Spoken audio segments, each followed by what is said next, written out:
हाय सांग मैंने जय जगन्नाथ बापा आज मार्केट रू बड़ चिंगुड़ी आने कही आमको एमती छोट चिंगुड़ी आणिक ठकेदेले छाड़ जो चिंगुड़ी आसले कौन आम कौन छाड़िया लोक तो चलते तार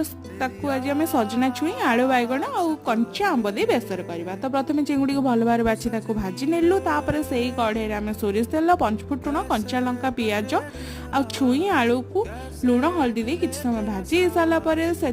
टमाटो आ सोरिष जीरा रसुण पेस्ट आ सुखिला लंका गुंड दे गरम पानी दे किसी समय फुटे आने आपण मान जी परिमाण झोल दरकार से अनुसार पानी देवे। तापर किसी समय फुटीगला काटिक रखा बैगण को देदेबा कहीं आगुरी बैगण देदेले बहुत सीझीज तो किसी बैगण पर दबा तापर से काटिक रखा कंचा आंब एटा फ्रिज रही पाची होती चिंगुड़ी की देदेबा किसी समय 5-10 मिनट फुटीगला आम चिंगुड़ी आलू छुई बैगण बेसर पूरा रेडी।